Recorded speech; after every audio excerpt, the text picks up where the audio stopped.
मेरा सामान मैं आइडेंटिफाई करूंगा, प्रोफेशनल सीरीज का माल है ये। आप बेच नहीं सकते इसको बिना बिल के।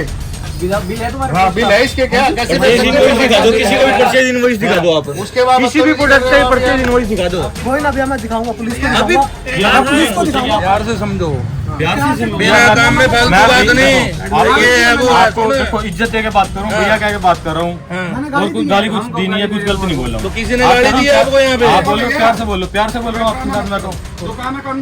हाँ जी बिल्कुल जनाब, आप करण लग रहे हो, बोलने लग रहे हो। आप नोट से लीजिए, आप यहाँ पे पुलिस कार्रवाई करेगी, आप कुछ नहीं कर सकते। हाँ कोई दिक्कत नहीं, हाँ सर एक बार बात पुलिस कार्रवाई करेगी। आप पुलिस ने आपने कर रखा है ना आपने, अब आपका कोई मैटर नहीं है। कंप्लेंट दोबारा से मेरे से लिखवाई, बोले इस पे पर्चा दर्ज नहीं हो सकता, आप दोबारा से कंप्लेंट दो, वो मैं मेरे ढंग से लिखवाऊंगा। उसके किसने कहा ये मुझे जसवीर एएसआई ने बोला, जो आईयू है, तो हेड कांस्टेबल है। हेड कांस्टेबल, उसी ने बोला। मुझे तो इन लोगों पे बिल्कुल विश्वास नहीं है, ना ही मैं इनसे सेटिस्फाई हूँ। मुझे तो 1% भी इनकी जांच पे भरोसा नहीं हो रहा। ये तस्वीरें हांसी के बाजार की एक दुकान की हैं। पुलिस यहाँ से सामान जब्त कर रही है। आरोप ये है कि ये सामान चोरी का है। असल में तफ्तीश के बाद पता चलेगा कि ये माल चोरी का है या फिर मामला कुछ और है। लेकिन पुलिस ने एक एफआईआर दर्ज की है। एफआईआर में शिकायत ये दी गई थी कि फ्लिपकार्ट के कारिंदे ने लाखों रुपए का माल उनके यहाँ से चोरी किया है। हालांकि मामला 4 दिन पुराना है, लेकिन हांसी पुलिस हरकत में उस वक्त आई जब पीड़ित एसपी हेमेंद्र कुमार मीणा से मिले। उनके आगे अपना दुखड़ा रोया, और दुखड़ा इस बात का भी रोया कि हांसी की सिटी पुलिस उनके साथ नाइंसाफी कर रही है। बहरहाल पुलिस ने एक मुकदमा दर्ज किया। जो मुकदमा दर्ज किया, सवाल उस पर भी उठे। आगे आपको सुनाएंगे कि पीड़ितों ने पुलिस की कार्रवाई को लेकर क्या कहा। लेकिन एक बार ये तस्वीरें देख लीजिए। जो तस्वीरें आपको स्क्रीन पर दिखाई दे रही हैं, उन तस्वीरों में पीड़ितों की संख्या ज़्यादा है, और आरोप भी जिस पर मुख्य तौर पर है वो इस तस्वीर में ही नहीं है। दरअसल चोरी का जो आरोपी है वो भी पुलिस गिरफ्त से बाहर है, लेकिन पुलिस चोरी के आरोपी को पकड़े बिना ही कथित तौर पर चोरी के माल को बरामद करने हांसी के बाजार में पहुंची है। और यहां से कई कट्टों में माल उठाया भी गया है। माल को कट्टों में लेकर, कट्टों में भरकर आप कह सकते हैं कि पुलिस अपनी गाड़ी में डालकर ले गई है। आरोप ये है कि ये ऑनलाइन का माल था जो चोरी हुआ, अलग अलग तरीकों से चोरी हुआ, और चोरी भी छोटा मोटा नहीं, लाखों रुपए का चोरी हुआ। जिसकी दुकान से माल बरामद हुआ है उससे भी बातचीत हमने की है, वो भी आपको सुनाएंगे। पुलिस क्या कह रही है वो भी आपको बताएंगे। लेकिन उससे पहले ही इनको सुन लीजिए जिन्होंने मामले में शिकायत की थी। अब ये पुलिस किस जांच को लेकर क्या सोचते हैं, क्या कहते हैं। थोड़ी देर पहले पुलिस आई थी, हांसी में मैं हूँ, और ऑनलाइन का मामला चल रहा है जिसमें आरोप थे कि भाई फ्लिपकार्ट का कोई सब्सिडरी है, उसका कोई कारिंदा है, वो चोरी करके माल बेचता रहा है बाज़ार में, हांसी के बाज़ारों में। तो आज पुलिस ने कुछ माल जो है वो बरामद किया है। पुलिस कई कट्टों में भर के माल लेके गई है, और यहाँ पर शिकायतकर्ता भी हैं, दुकानदार से भी हमने बातचीत की है, जहाँ से माल बरामद हो। सबके अपने अपने पक्ष हैं। मेरे साथ नरेंद्र नागपाल हैं। नागपाल जी, आज की क्या कार्रवाई थी? ये मुकदमा दर्ज हो गया है आपका? मुकदमा दर्ज हो गया, लेकिन मुकदमा दर्ज होना चाहिए था जिसके यहाँ माल मिला उसके यहाँ, और प्लस जिसने पहले चोरी किया है। इन्होंने मुकदमा दर्ज किया है सिर्फ उसी के ऊपर जो ऑलरेडी फ्लिपकार्ट से सामान चोरी करके यहाँ लाता था। जो मैंने पहले एप्लीकेशन दी थी, वो मेरा जो नुकसान हुआ है वो 20 लाख का नुकसान हुआ है, 20 और 25 लाख के बीच में। इन्होंने क्या किया, वो सारी की सारा मेरा पर्चा जो है ना, कंप्लेंट दोबारा से मेरे से लिखवाई, बोले इस पे पर्चा दर्ज नहीं हो सकता, आप दोबारा से कंप्लेंट दो, वो मैं मेरे ढंग से लिखवाऊंगा।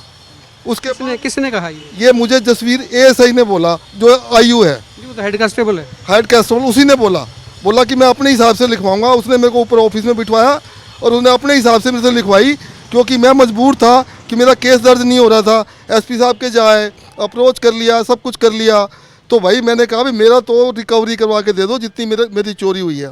फिर मेरे को अब बहानेबाजी, नहीं जी मैं पहले उसको पकड़ूंगा, उसको करूंगा, ये करूंगा, वो करूंगा। मुझे तो इन लोगों पे बिल्कुल विश्वास नहीं है। तो ना ही मैं इनके ये जो सोल आउट कर रहे हैं, ना ही मैं इनसे सेटिस्फाई हूँ। मुझे ये चाहिए कि जो माल चोरी बरामद हुआ है, और इसने भी आगे जो दुकानदारों को बेच रखा है, 10 और 15 दुकानदारों को बेच रखा है, कम से कम उनको बुला के थाने में उनसे पूछा जाए और वो कब से सामान ले रहे हैं। जहाँ तक मेरे नोटिस में है कि वो लोग काफ़ी टाइम से सामान हो सकता है कि पुलिस तफ्तीश शुरू करे, उनके पास भी जाए, वहाँ तक पहुँचे। अब मुझे नहीं लगता तफ्तीश शुरू करेगी, नहीं करेगी, या लिपापोती करके उसको वहीं बंद कर देगी। पूर्ति के आरोप लग रहे हैं। गौरव भारती भी हैं। गौरव जी, आज जो सामान गया है, आप तो मौके पे थे, आपके सारे जो लोग हैं जितने भी काम करते हैं ई कॉमर्स का, वो लोग थे, आपने देखा है, तो ये कैसे आइडेंटिफाई होगा कि ये माल वाकई वो है जो आपके यहाँ से चोरी हुआ है? इसकी कोई पहचान हो जाती है?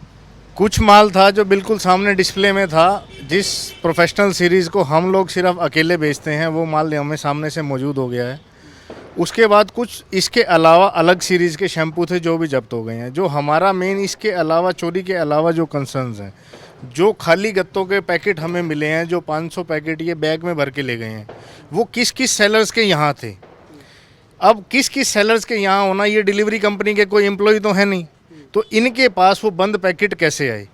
बंद पैकेट में से सारा सामान ऑलरेडी वो तो ये कह रहे हैं कि उनका, मैंने उनसे बात की है दुकानदार से जिसके यहाँ से ये बरामद हुआ है, वो कहते हैं जी कोई दे गया था, वो उसको, उसने हो सकता है कि चोरी की। हमने चोरी नहीं की, हमने तो खरीदा है।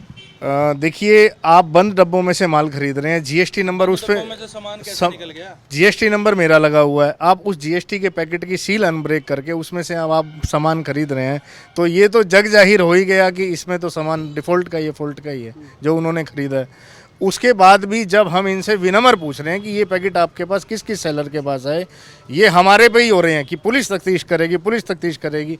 माल मेरा, तकलीफ मेरी, पुलिस तो अपनी तफ्तीश कर ही रही है, जिस स्लो प्रोसेस से कर रही है, जैसे हमारे अंकल जी ने बताया, जिस यहाँ पे वो कर रही है। लेकिन जो एक्चुअल तकलीफ हमें है, जो हमारे पैकेट्स में से सामान गायब हुआ है और पैकेट्स किस चैनल के थ्रू इनकी दुकान तक पहुँचे हैं, और इन्होंने वो पैकेट्स हमारे जीएसटी नंबर के खुद खोले क्यों हैं, और जो इनकी दुकान में अभी भी सामान पड़ा है उसके पास अभी भी इनका कोई बिल नहीं होगा। पुलिस वाले इनको ये कह गए हैं कि हाँ बिल दिखा देना, वो माल भी हम आपका छोड़ देंगे। तो ये सारी चीज़ें, एक बंदा नहीं है, मैंने आपको पिछली बार भी बताया था कि इसमें बहुत सारे लोग इन्वॉल्व। ये नेक्सस है बहुत बड़ा। हाँ जी। आपको कितना भरोसा है पुलिस की जांच पे? पुलिस आज आई थी, एफआईआर लॉन्च होगी, आपकी डिमांड थी, हालांकि 3 दिन से डिमांड थी, लेकिन पुलिस ने 3-4 दिन के बाद में मुकदमा दर्ज किया। कितना भरोसा पुलिस या जांच पे? जनाब, मुझे तो 1% भी इनकी जांच पे भरोसा नहीं हो रहा, क्योंकि जब दोबारा एफआईआर करवाने के लिए जब दोबारा दरखास्त लिखवाई जा रही है नागपाल साहब से, ठीक है जी, और उस टाइम मैं भी वहाँ पर मौजूद नहीं था, जब वहाँ पे ये एक ही आदमी के खिलाफ लिखवा रहे हैं। अब इसके अंदर जो सम्मिलित हैं, जो दुकानदार है, सबसे बड़ा खोट तो इस दुकानदार का है जिसने चोरी का माल खरीदा। हमारे पैकेट दिख रहे हैं इसको कि जीएसटी नंबर लगा हो, उसके अंदर से उसको पैकेट को खोल के सामान निकाल रहा है, सामान निकालने के बावजूद उसको मार्केट में बेच रहा है, ठीक है जी, और उसको बेचने के बावजूद जो पैसे हैं वो अपनी जेब में डाल रहा है। 20 रुपये की चीज़ को ये जब 5 रुपये में मार्केट में बेच रहा है, तो इसको भी पता है ना कि मेरे पास 2 रुपये की खरीद आई है और 5 की मैं बेच रहा हूँ कि चोरी का माल है। इसको तो पता है सर, लाजमी सी बात है। हमारे पैकेटों के ऊपर जीएसटी नंबर लिखा है, हमारे पैकेटों के ऊपर हमारी कंपनी की टेप लगी हुई है, हमारे पैकेटों के ऊपर सर कस्टमर का नाम है, नीचे हमारी ट्रेडिंग कंपनी की मोहर भी लगी हुई है। उसके बावजूद भी ये पैकेट खोल रहा है, तो सर चोर कौन है? और चोर अगर, चलो मैं मानता हूँ ये चोर नहीं है, ये कहता है कि मैं चोर नहीं हूँ, तो चोर कौन है ये तो बताए कि चोर कौन है, मैंने किससे खरीदा, मैंने किस किस को बेचा। महकमे का फ़र्ज बनता था, अब यहाँ पे प्रशासन आया है जी, प्रशासन को माल जब्त करने के साथ में इन दोनों को भी साथ में गिरफ्तार करना चाहिए था, मगर उनकी कोई ऐसी कार्रवाई नहीं दिखी। और इस दुकान के अंदर अभी भी, ये जो पीछे आपको दुकान दिख रही है, इस दुकान के अंदर अभी भी कम से कम 200 पैकेट, 200 पीस जो चोरी के हैं वो पड़े हुए हैं। वो उनको ये कहकर चले गए जी कोई बात नहीं, आपका बिल दिखा देना, और इस दुकान के कोई ताला नहीं है। अगर ये सामान खुर्द बुर्द कर देता है या फिर इसको अब भी बेच देता है, तो इसको कोई कुछ करने वाला कौन है? ये चोरी का मामला दर्ज है और मुद्दई ने कहा मेरा सामान बरामद हो गया, आगे तफ्तीश जारी है। ये ऑनलाइन वाला केस है, वही मामला है? हाँ, ऑनलाइन से। आपकी दुकान से माल लिया, आपका क्या नाम है? सर मेरा नाम मोहित है सर। क्या मामला है ये? सर ये मेरे पास सामान आया था थोड़ा सा ऑनलाइन से, जो जिनसे मैंने लिया था उन्होंने ऑफ़र का सामान बता करके मेरे को दे दिया, पर बाद में मेरे को पता चला कि ये चोरी का सामान है। तो मैंने सामने से पुलिस वालों को सभी अपना जो इतना भी सामान था पुलिस वालों के हवाले कर दिया है, और फिर भी ये मेरी दुकान पे हंगामा कर रहे हैं और मेरे को जान से मारने की धमकी देने लग रही है।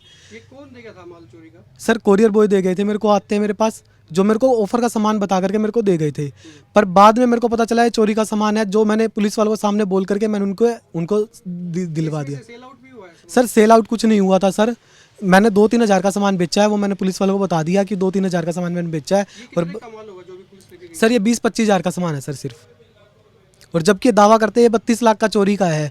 तो अगर 32 लाख का चोरी हो तो ये प्रूफ तो देखो ही, 32 लाख इनकी चोरी हुई है। मेरे पास तो 20-25 हज़ार का सामान है जो मैं पुलिस वालों को दे चुका हूँ, जिसके पीछे मेरे को पुलिस वालों ने कुछ भी नहीं कहा ना कुछ। अब जो सामान था वो पुलिस वाले ले गए हैं और कुछ भी नहीं है। पुलिस जो सामान लेगी उसकी रिसिप्ट देगी आपको?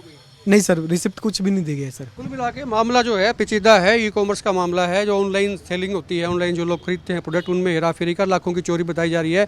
नरेंद्र नागपाल का कहना था कि 20 लाख से ज़्यादा का मामला है, लेकिन पुलिस की जो FIR है उसमें 2 लाख रुपये का अमाउंट फिक्स कर दिया गया, इतने की चोरी है। हालांकि इन्वेस्टिगेशन के बाद में हो सकता है कि वो बढ़ जाए, जो भी होगा, लेकिन खुश कम से कम जो पीड़ित पक्ष है वो अभी पुलिस की जाँच से नहीं है। वीडियो को शेयर करें, खुल के कमेंट करें और आप देखते रहें एक पोस्ट।